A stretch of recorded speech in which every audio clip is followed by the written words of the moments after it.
Olá, meus irmãos, bom dia. Prazer enorme novamente estar aqui com os irmãos. Faz um mês que eu estive aqui e hoje, novamente, pela graça de Deus, e é sempre com muita alegria.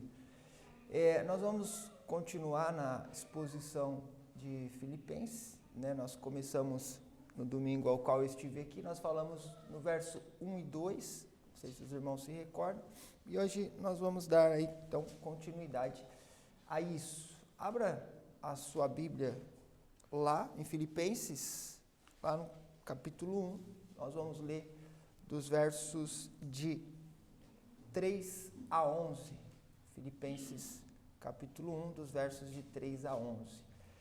Enquanto você abre, só para recordar, fazer uma breve recapitulação, nós falamos aqui, nesse domingo ao qual eu estive, nós falamos que o autor dessa carta foi Paulo, também falamos que Paulo estava preso em Roma, falamos que Paulo teve uma certa liberdade para poder fazer essa escrita, falamos também da cidade de Filipos, que era uma cidade muito importante, né? Falamos que eles queriam fazer ali de Filipos uma mini Roma, né? Uma Roma pequenininha com suas leis e tudo isso. Falamos também que Paulo ele estabeleceu essa igreja na sua segunda viagem missionária, lá em Atos 16 tem essa narrativa.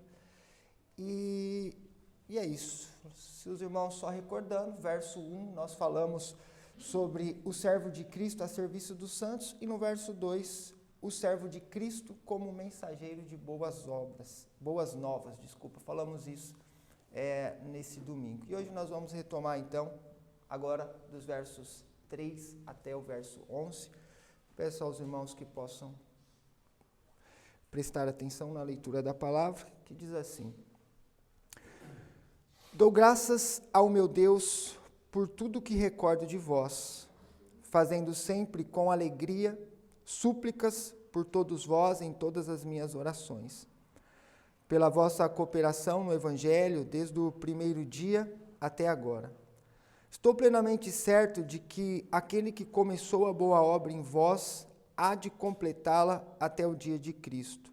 Aliás, é justo que eu assim pense de todos vós, porque vos trago no coração, seja nas minhas algemas, seja na defesa e confirmação do Evangelho, pois todos sois participantes da graça comigo. Pois a minha testemunha é Deus, da saudade que tenho de todos vós, na terna misericórdia de Jesus Cristo. E também faço esta oração, que o vosso amor aumente mais e mais no pleno conhecimento e toda percepção, para aprovardes as coisas excelentes e serdes sinceros e inculpáveis para o dia de Cristo, cheios de fruto de justiça, o qual é mediante a Jesus Cristo para a glória e louvor de Deus. Vamos orar mais uma vez. Senhor, obrigado pela tua palavra aqui lida. Gratos estamos pelo privilégio de tê-la, de poder lê-la, de poder aprender com a tua palavra, Senhor. Te pedimos no nome de Jesus Cristo que o Senhor possa falar ao nosso coração, que o Senhor possa iluminar a nossa mente e que a tua palavra, Senhor, lida, exposta e aplicada aos nossos coração, possa dar fruto, Senhor, em nossa vida, no nosso viver diário. Pedimos em nome de Jesus Cristo. Fala conosco, Senhor. Em nome de Jesus. Amém. Meus irmãos, estamos no começo de mais um ano, terminou um ano agora, estamos no começo de mais um ano, ou seja, um ano ficou para trás, um ano novo se inicia. E uma questão é, como nós cristãos, né, encerramos mais um ano, ou seja, acabou mais um ano, começamos outro, e quais foram os motivos de gratidão que nós colocamos diante de Deus nisso? Né? Quais são os motivos que o nosso coração pôde se alegrar por mais um ano que se encerrou, outro ano que já começou, né?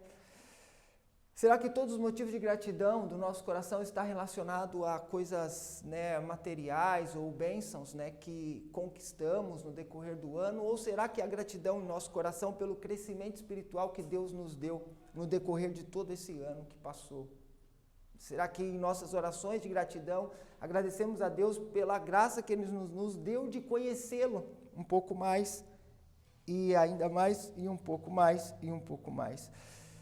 Há muito misticismo nessa virada de um ano para o outro, achando que isso tem algum poder místico de fazer alguma coisa em nossas vidas que nada tem. Mas o fato é que quando trocamos de ano, sempre paramos para refletir e pensar na nossa vida. E que nisso nós possamos ter meditado e pensado o quanto nós crescemos espiritualmente de um ano para o outro. O quanto Deus tem nos abençoado. E não só o quanto recebemos ou recebemos de bênçãos materiais e coisas assim. E hoje nós vamos falar nesse texto que nós lemos, e eu quero falar sobre a gratidão e a oração que por meio de Cristo resultam em crescimento espiritual para o povo de Deus. A gratidão e a oração que por meio de Cristo resultam em crescimento espiritual para o povo de Deus. Eu vou dividir esse texto que nós lemos em duas sessões, duas divisões, dos versos 3 a 7.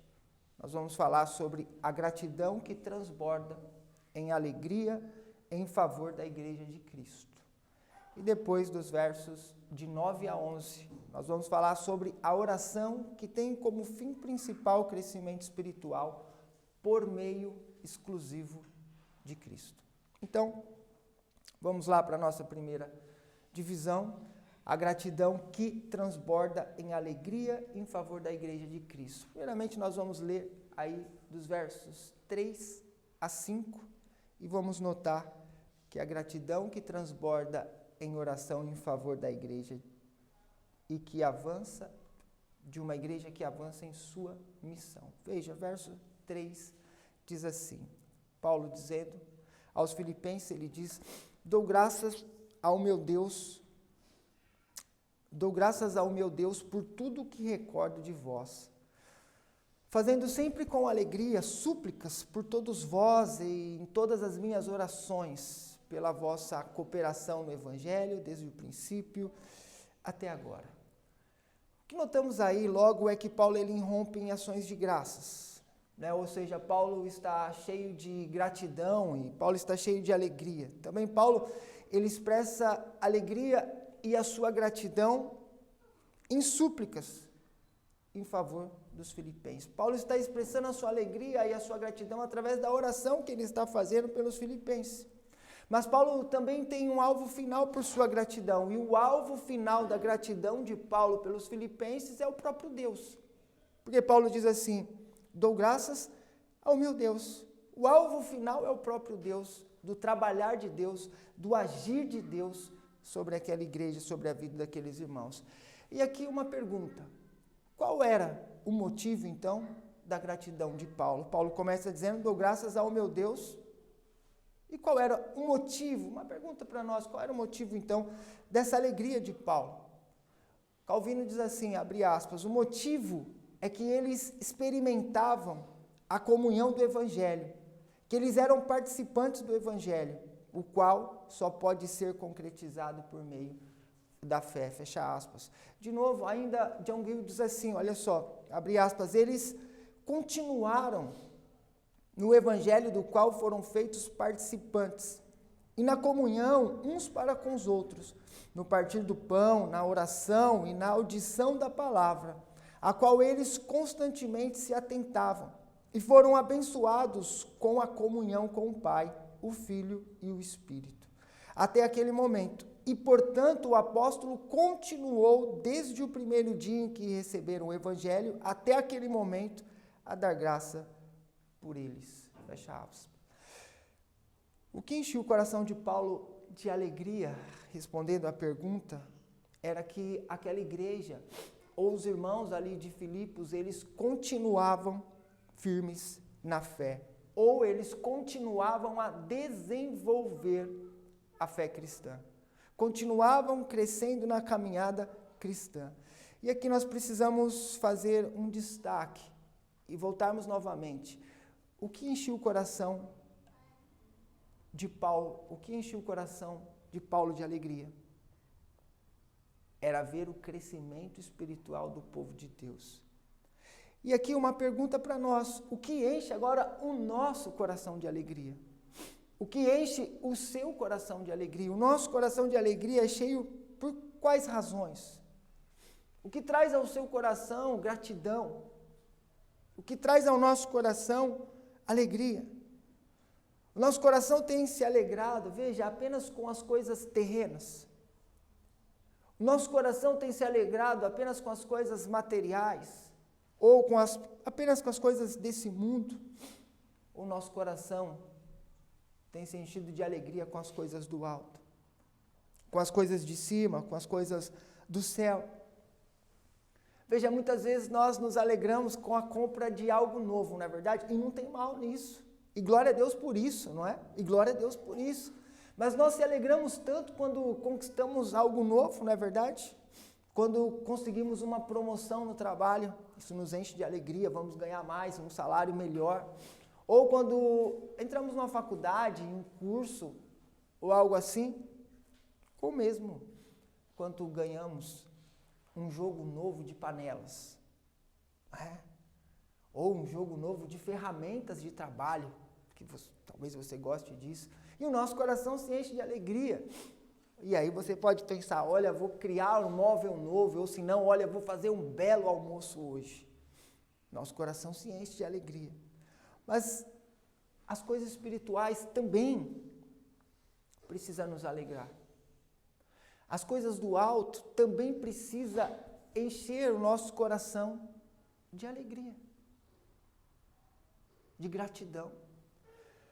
Colossenses 3, verso 2, precisa abrir, diz assim, Paulo dizendo, pensai nas coisas do alto, e não nas que são aqui da terra, porque morreste, a vossa vida está oculta juntamente com Cristo, em Deus. Então o crescimento espiritual deve estar sempre nas primeiras metas do cristão. O crescimento espiritual deve estar sempre nas primeiras metas de todo cristão. Precisamos almejar crescer.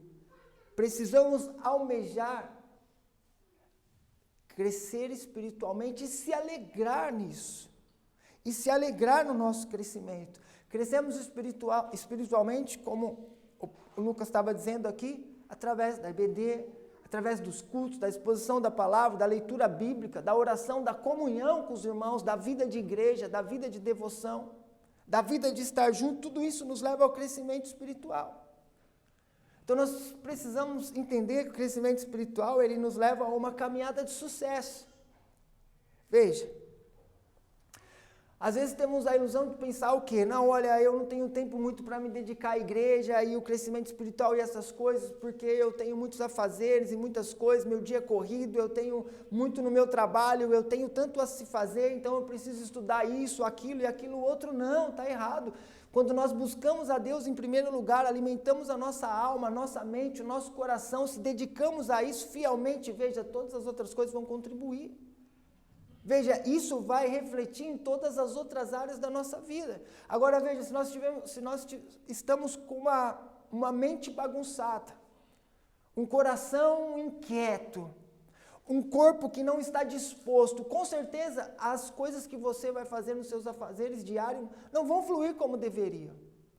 Não vão andar como deveriam. Então há um engano aqui. Quanto mais nós nos dedicamos ao crescimento espiritual, a conhecer a Deus, certamente isso vai refletir em nossas vidas, em todas as áreas da nossa vida.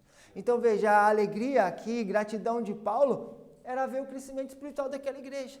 Então Paulo começa dizendo, olha, eu estou agradecido, eu estou feliz. Por quê? Porque eu vejo o crescimento de vocês.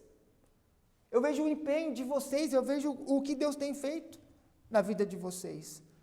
Por isso, como cristão, esse é o nosso grande objetivo, crescer no conhecimento de Jesus Cristo. E isso deve trazer alegria ao nosso coração. Devemos nos alegrar com isso. Ser feliz por poder conhecer e crescer em Jesus Cristo. 2 Pedro 3,18 diz assim, antes, crescei na graça e no conhecimento de nosso Senhor e Salvador Jesus Cristo. A Ele seja a glória, tanto agora como no dia eterno. Lemos esse texto, não? Avançando, versos 6 e 7. Leia comigo ainda, e aqui nós vamos notar nesses versos que a gratidão é fruto da plena confiança na obra infalível de Jesus Cristo em favor do seu povo. Verso 6 diz assim: estou plenamente certo de que aquele que começou a boa obra em vós há de completá-la até o dia de Jesus Cristo. Aliás, é justo que eu assim pense de todos vós, porque vos trago no coração, seja nas minhas algemas, seja na defesa e na confirmação do Evangelho, pois todos sois participantes da graça comigo. Depois que Paulo aqui, ele começa apresentando ali a sua gratidão, expressando gratidão e alegria pelos filipenses, apontando para aquilo qual Deus estava fazendo na vida deles e o crescimento dessa igreja e desses irmãos que ali se reuniam. Agora, Paulo expressa a certeza que essa boa obra jamais falhará, jamais terá falhas. Paulo agora expressa essa certeza. Outra pergunta que nós devemos pensar, meditar aqui, é: quem começou essa boa obra? Quem começou essa boa obra nos filipenses? E a resposta é: o próprio Deus que começou essa boa obra. O próprio Deus a começou. Paulo tem certeza, porque ele sabe que Deus jamais pode falhar na sua obra. Não tem erro, não tem margens, não tem espaço, não tem falhas. Ou seja, vai ser estabelecido, vai se cumprir. William Hendrickson diz assim, abre aspas: a boa obra que Deus começara nos corações e nas vidas dos filipenses foi a da graça, por meio da qual foram transformados. Essa boa obra, de fato, foi boa em sua origem, qualidade, propósito e resultado. Ainda, Matthew Henry comenta assim, abre aspas: se o mesmo Deus que começa a boa obra não se comprometesse em continuar e terminar, ela ficaria para sempre inacabada. Podemos estar confiantes ou bem persuadidos de que Deus não apenas não abandonará, mas que terminará e coroará a obra de suas próprias mãos, pois quanto a Deus, sua obra é perfeita. Fecha aspas. O que podemos notar aqui claramente é a doutrina da perseverança dos santos. Ou seja, claramente Deus vai preservar o seu povo. Claramente aqueles que são do Senhor não se perderão. Não tem como. Não há maneiras. Não tem jeito. E por isso Paulo começa aí dizendo que está plenamente certo que aquele que começou a boa obra há de cumprir. E ponto. Não tem como se perder nisso. Ainda faço mais uma citação. William Hendrickson diz assim, olha só: essa doutrina da preservação divina para uma vida de serviço está em harmonia com todo o ensino das Escrituras. Ou seja, está em toda a Bíblia, a qual nos fala de uma vida que jamais terá fim, João 3,16.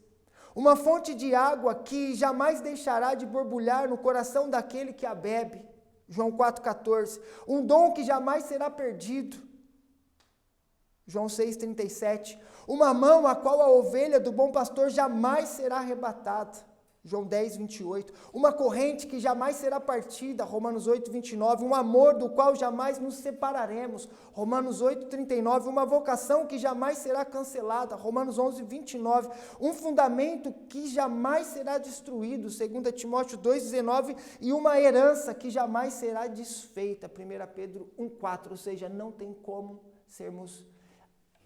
errarmos ou sermos abandonados ou essa obra dar errado, porque essa obra é de Deus. E em todas as Escrituras Sagradas ela está ali.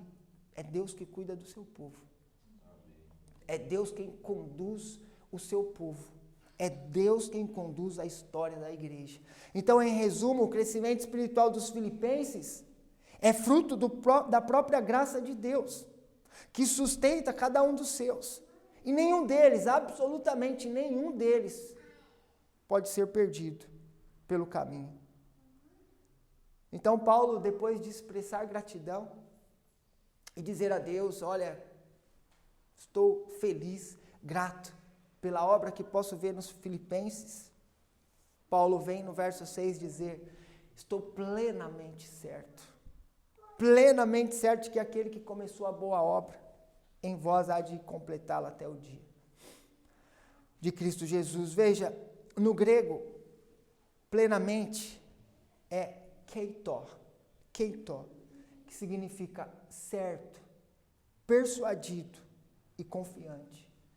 Ou seja, Paulo começa dizendo no verso 6 assim, olha, eu estou certo, eu estou persuadido, eu estou confiante que quem começou a boa obra de salvação é o mesmo que irá completá-la até o dia de Cristo.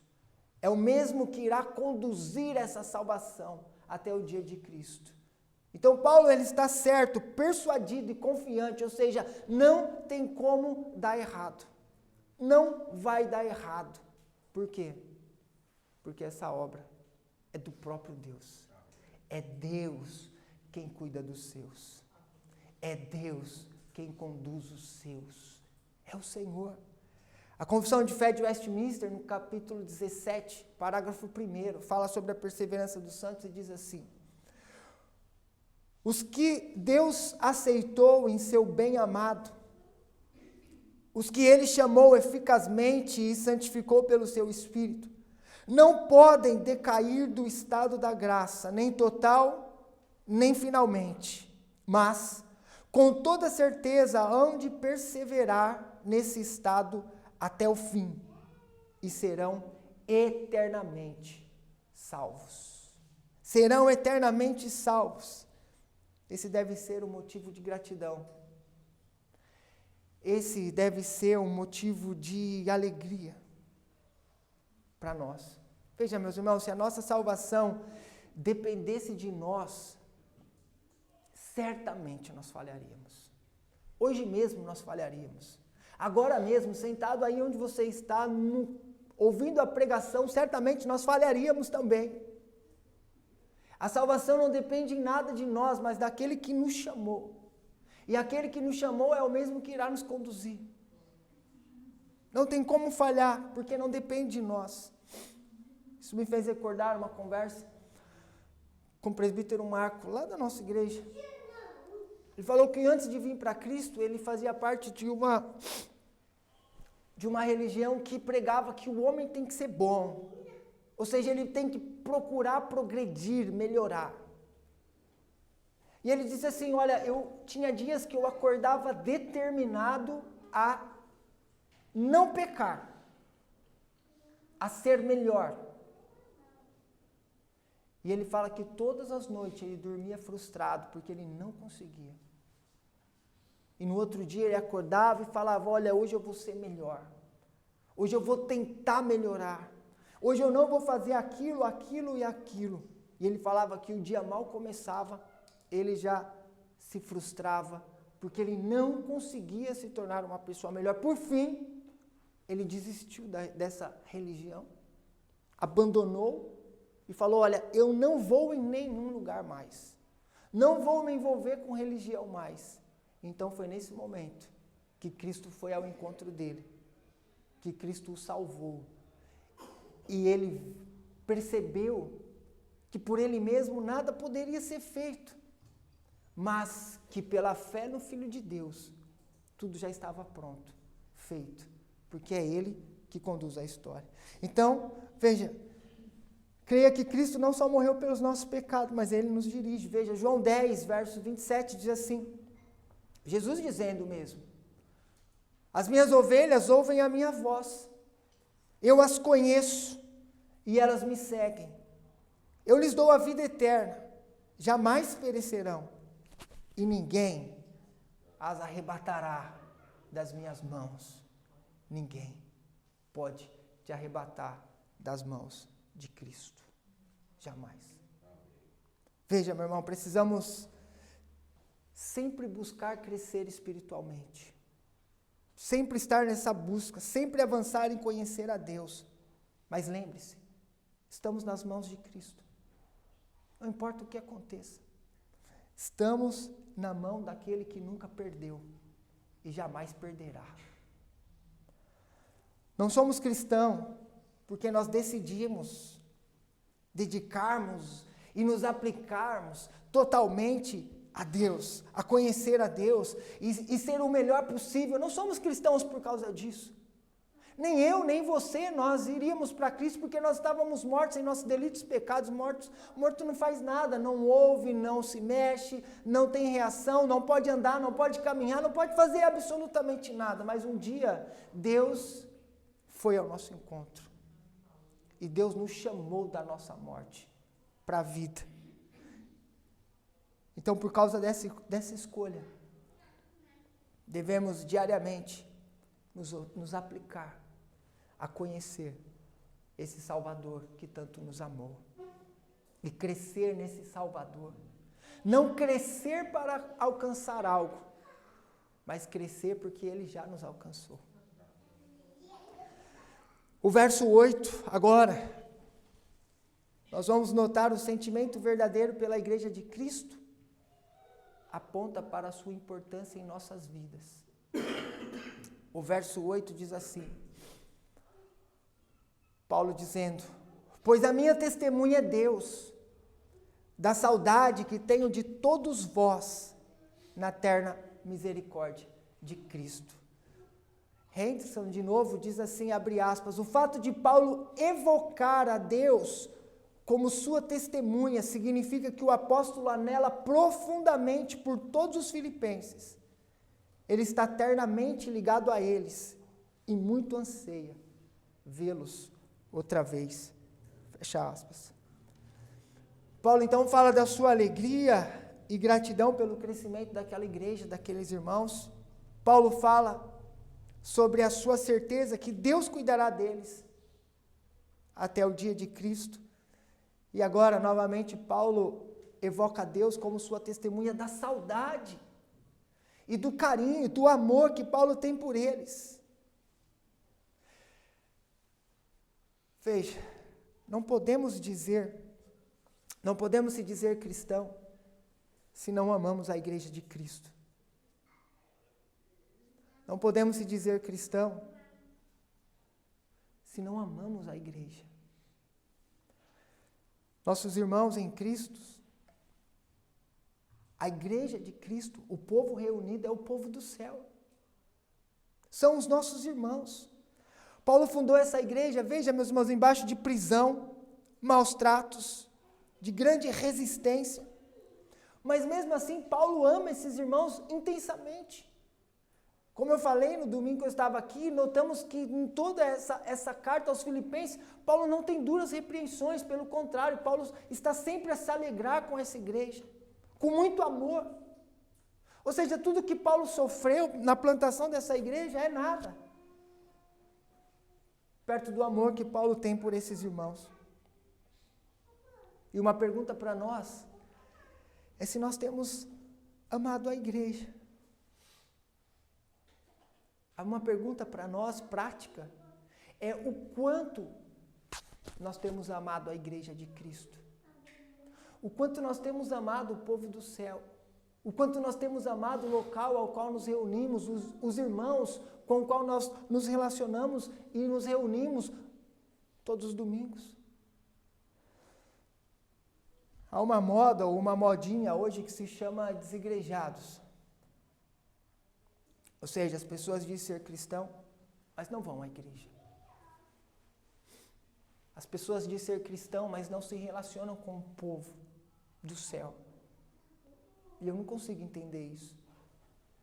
É uma coisa que eu não consigo entender, como ser cristão e não fazer parte da igreja de Cristo. Como ser cristão e não fazer parte das demandas da igreja de Cristo. Das questões que a igreja enfrenta na terra, das necessidades, das dificuldades, das alegrias. que os irmãos juntos enfrentam. O problema é pensar estar acima dos supostos problemas que a igreja possa ter ou apresentar. Ou seja, esses irmãos podem pensar assim, se são irmãos: sou tão bom que não posso me relacionar com os imperfeitos. Ou seja, a questão sempre é: a igreja tem problema, a liderança tem problema, alguém tem problema, então eu não vou à igreja porque alguém lá vai ter problema. É verdade, sim, a igreja é cheia de pessoas com problema. E se você quer estar num lugar onde não tenha pessoas com problema, não venha à igreja. Não é o lugar. A igreja é sim um lugar de pessoas cheias de problemas. Mas a igreja é sim um lugar ao qual o próprio Cristo apacenta o seu povo, cuida da sua igreja e dá caminho para os problemas. É aqui. É nesse local, é aqui. É onde a igreja se reúne. É onde a igreja está. A igreja de Cristo, ela é indestrutível, inabalável, inquebrável. E nada, meus irmãos, nada pode prevalecer sobre a igreja de Cristo. Jamais, nada. Como diz, as portas do inferno não podem prevalecer. Não vai prevalecer. Os séculos provam isso. Meus irmãos, temos 2000 anos de história. E o que notamos são diversos movimentos em favor a destruir a igreja de Cristo, e nenhum deles prevaleceram, seja lá em qual parte do mundo, seja onde for, a igreja continua viva. A igreja continua firme, o povo de Deus continua de pé. E veja, o povo de Deus continuará de pé até a volta de Cristo para buscar a sua noiva. Por quê? Porque quem cuida da igreja é o próprio noivo, é o próprio Cristo, é o próprio Senhor da igreja. A igreja de Cristo precisa ter um lugar de destaque em nossa vida. A igreja de Cristo precisa ser a pedra central do nosso coração. Precisa ter um lugar de muita importância. Mas não só isso. Nós também precisamos nos alegrar muito em poder fazer parte da igreja, e em poder estar em comunhão com os irmãos e com o corpo de Cristo. Meus irmãos,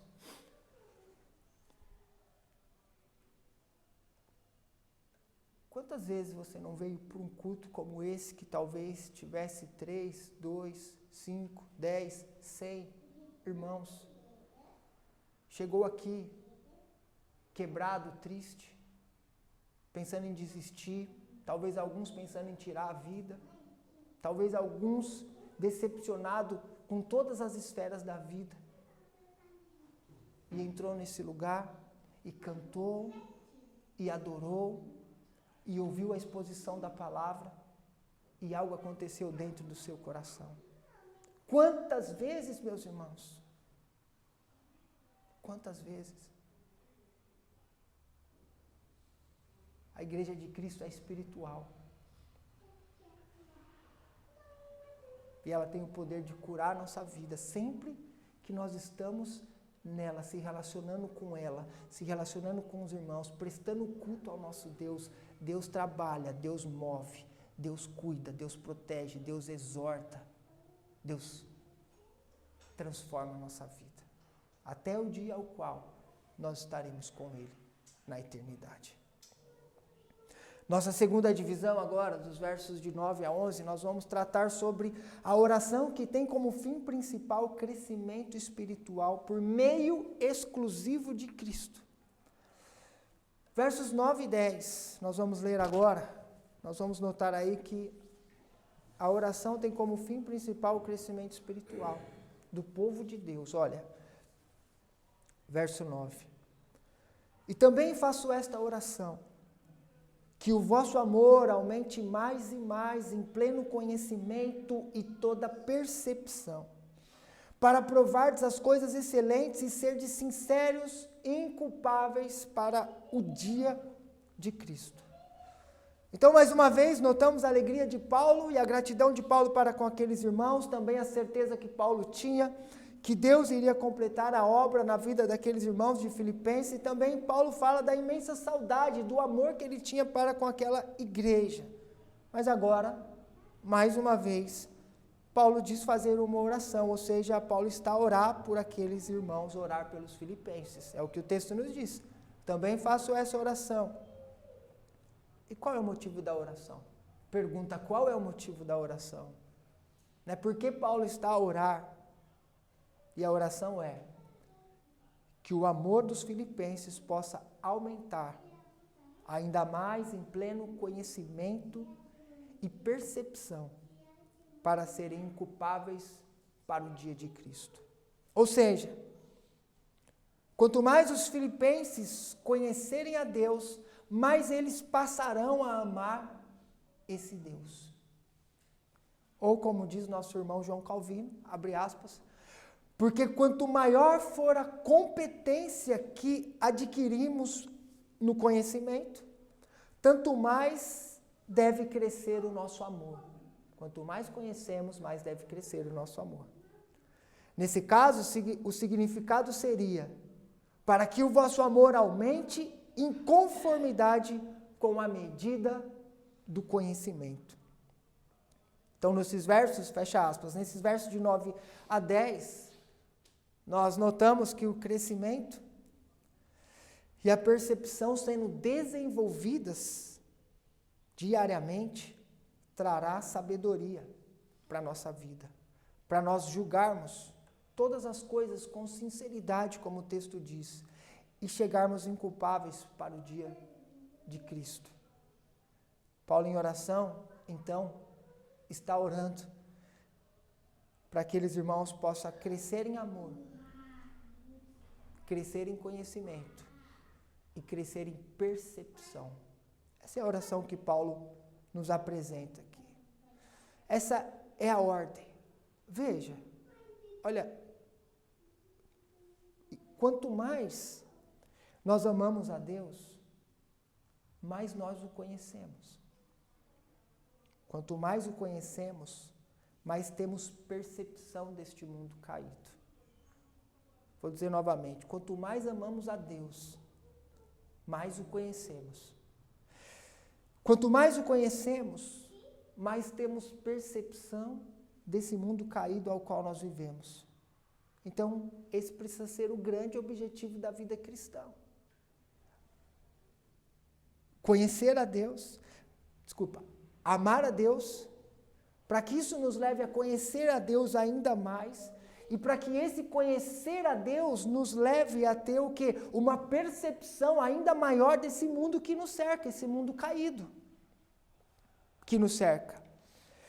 Então, quando o cristão ele não busca esse crescimento em Deus, quando o cristão não busca estar envolvido nesse crescimento de conhecer a Deus, de estar envolvido com as coisas de Deus, mas ele gosta de estar envolvido com as coisas desse mundo caído, isso resultará em um grande declínio. Entende? Então veja, quanto mais o cristão se relaciona em buscar, em amar a Deus, mais o cristão vai o conhecer. E mais vai ter percepção desse mundo caído. Só que, ao contrário disso também é verdade. Quanto menos esse cristão amar a Deus, menos ele vai conhecer a Deus. E quanto menos ele conhecer a Deus, menos ele terá percepção desse mundo caído. E uma vez não tendo percepção desse mundo caído, ele passará a amar esse mundo caído e desejar as coisas dessa terra. E passará a desejar as coisas dessa terra mais do que a Deus. E aqui tem um problema agora. 1 João 2,15 diz assim: não ameis o mundo e nem as coisas que há no mundo. Se alguém amar o mundo, o amor do Pai não está nele. Porque tudo que há no mundo, a concupiscência da carne, a concupiscência dos olhos e a soberba da vida, não procede do Pai, mas procede do mundo. Ora, o mundo passa bem como a sua concupiscência. Aquele, porém, que faz a vontade de Deus, permanece eternamente.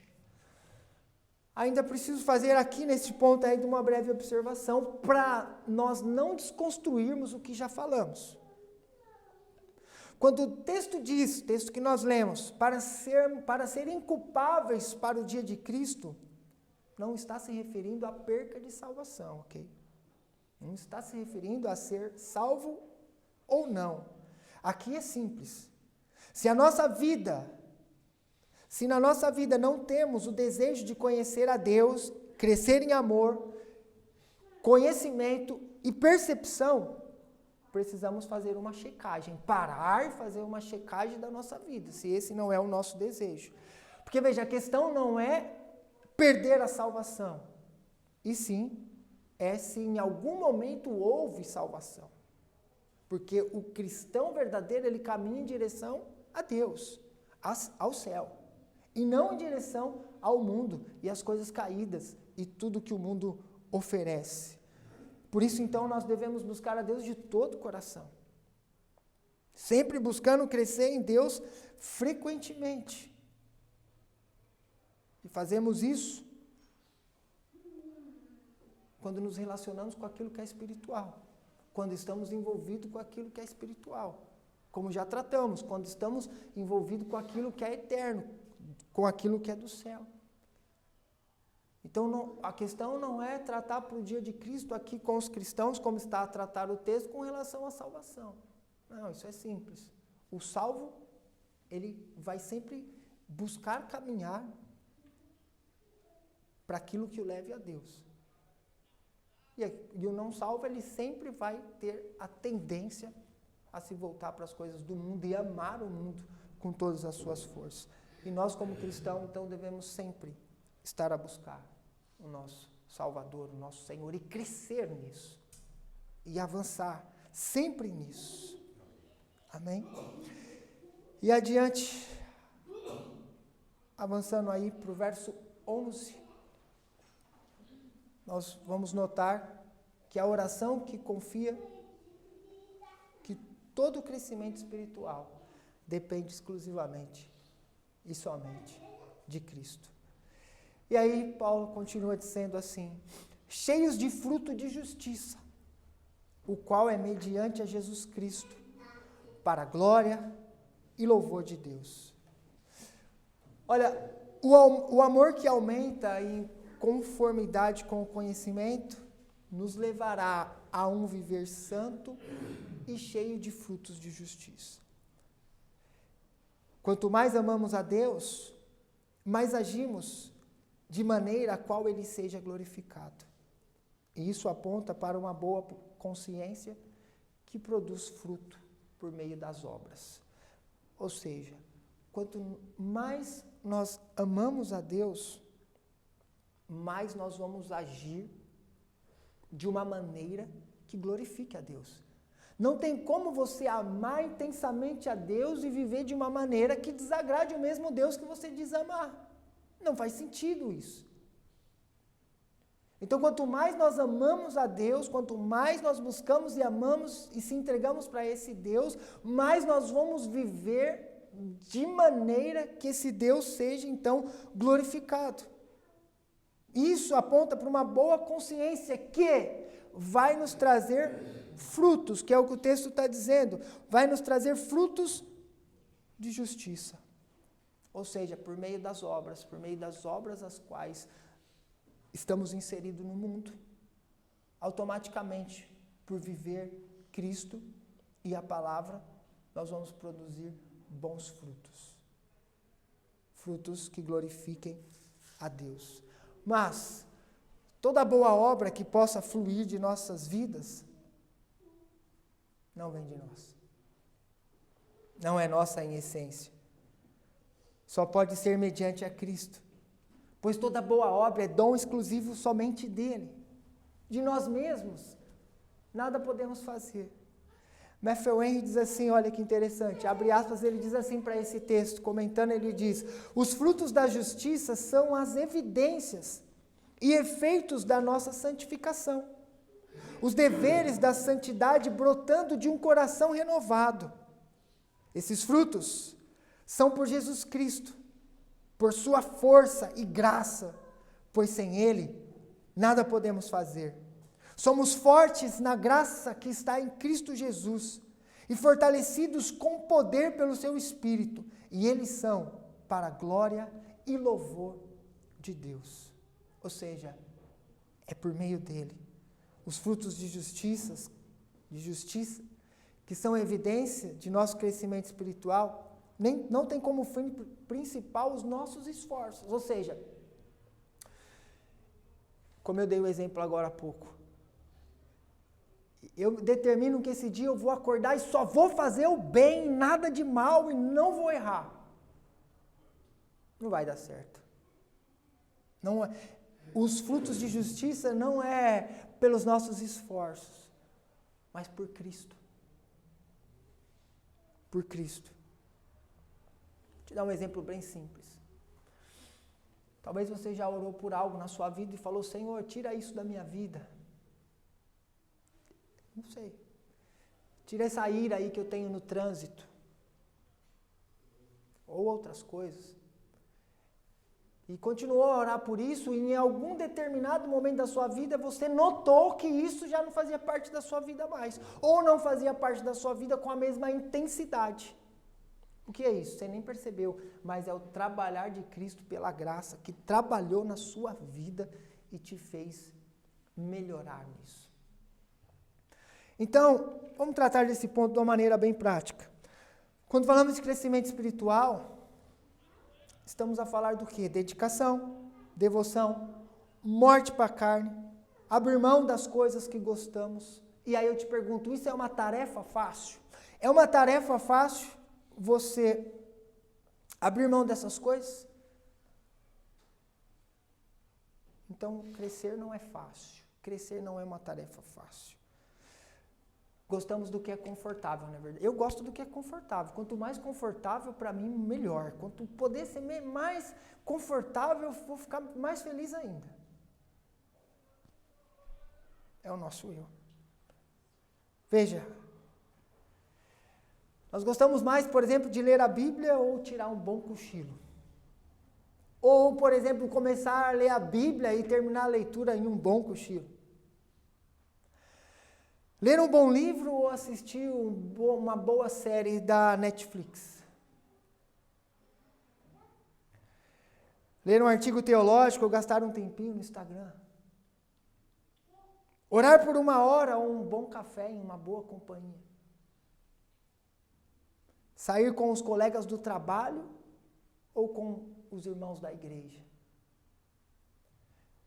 Vir para a EBD em uma manhã fria. Hoje não estava tão frio. Vim para a EBD em uma manhã fria ou ficar na cama só mais um pouquinho. Vir ao culto no dia do Senhor ou sair para aquele bom evento familiar. Ou seja, a nossa carne deseja somente essas outras coisas. Então crescer não é fácil. Crescer não é tão fácil assim. O nosso eu, ele grita. Nosso eu pecador, ele sempre quer se inclinar para o repouso, para o desejo da carne e não para satisfazer aquilo que é espiritual e aquilo que é de Deus. Veja, o próprio Paulo fala sobre isso. Em Romanos, capítulo 7, vou ler para você os versos de 15 a 20, e depois leio de 24 a 25. Paulo diz assim, olha o texto.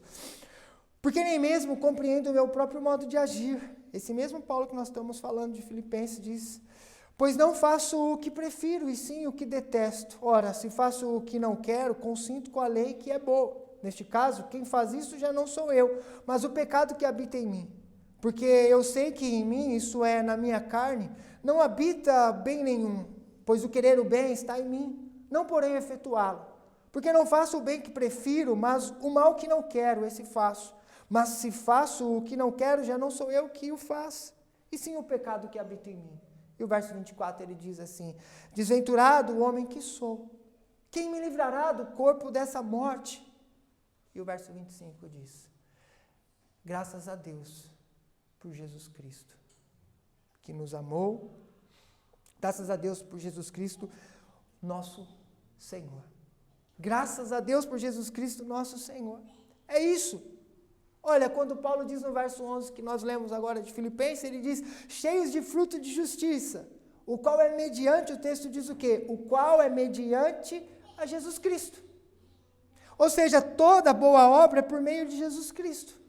Então eu quero encerrar a divisão dizendo que tudo que somos, somos por causa da graça e por causa de Cristo. Se há algum fruto de justiça que nós possamos dar também no decorrer da nossa vida cristã, é porque Cristo o formou em nossas vidas. É por Cristo capacitou a desenvolver isso em nossas vidas. Ou seja, tudo é por meio dele. Então, em cada dificuldade que você encontre, para crescer espiritualmente, para avançar espiritualmente, deixa eu dizer algo para você, se entristeça. Se entristeça se você não tem orado. De verdade, se entristeça mesmo.